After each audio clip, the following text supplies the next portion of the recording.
c'est tous les jours plus véridique. Et donc quand ça bascule, ça fait quoi ? Alors, est-ce que c'est long et douloureux, ou est-ce que c'est d'un coup ? Alors, pour moi, le basculement, alors c'est là aussi le biologiste, c'est le changement de phase. Ouais, le changement de phase. En fait, moi, j'aime bien l'analogie du vivant pour ça, une nuée d'oiseaux. Une nuée d'oiseaux, elle bascule aussi, elle tourne à droite, elle tourne à gauche, quoi. Comment fait-elle pour basculer de droite à gauche ? Alors, c'est très simple. Ce sont toujours les oiseaux à la périphérie du groupe qui guident le groupe. Parce que les oiseaux à la périphérie du groupe, ils sont exposés aux fluctuations du monde. Les oiseaux qui sont au cœur du système sont aveugles au monde. Ils ne voient rien. Ils voient que les oiseaux voisins.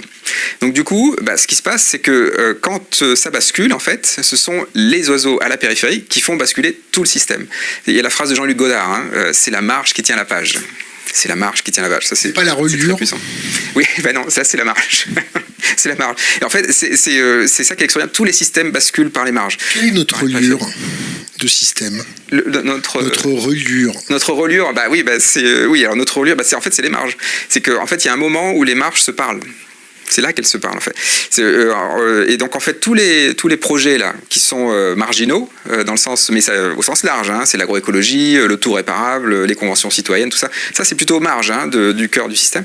Et en fait à un moment ça clique parce que quand on rentre dans des fortes fluctuations, c'est eux qu'on va voir. Parce qu'ils sont déjà exposés aux fluctuations, ils ont déjà mis en place des solutions robustes. Et donc en fait ils sont en avance sur le basculement. Et donc un basculement, pour répondre à la question, comment ça se passe ? C'est les marges qui contaminent le cœur. Donc en fait si on veut voir le monde d'après, il ne faut pas regarder Total, McKinsey, tout ça. Là. Ça c'est le monde faisandé de la performance d'avant. Faisandé, ça n'engage que vous. Oui, bien sûr. Mais chez Total, il y a des marges aussi. C'est que chez Total, il y a certainement des gens qui pensent au futur de Total.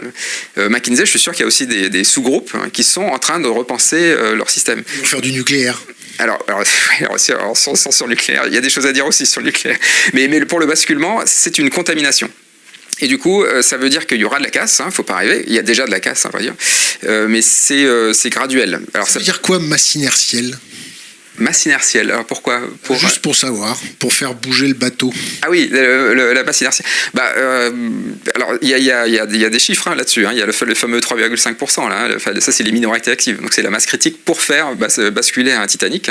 C'est ça. Donc, ça a été étudié pour les révolutions du XXe siècle. Donc, combien de gens il faut qu'il y ait dans la rue pour que ça bascule ? 3,5%. Donc ça veut dire que c'est pas du tout linéaire ce truc-là. C'est à une toute peur. Donc en France, c'est 2 millions de personnes. 2 millions de personnes dans la rue et le système bascule. Donc en fait, c'est pas que c'est... Les écologistes, ils ont fait combien de pourcents aux élections ? Un peu plus que ça, oui. Donc, ça change pas. Oui, bien sûr, mais ils sont pas dans la rue. C'est la différence. C'est 3,5% dans la rue. Donc par exemple, la réforme des retraites, c'était moins. Mais ça commence, c'était 1,2 million, donc c'est maximum. Donc ça veut dire qu'on commence, les gilets jaunes, c'était aussi plus très loin. Donc en fait, on est dans un climat pré-insurrectionnel, assez clairement. Et donc en fait, à la prochaine fluctuation, c'est possible qu'il y ait un basculement. Alors je ne suis pas en train d'espérer le grand soir, parce qu'il n'y a pas de célébration à faire.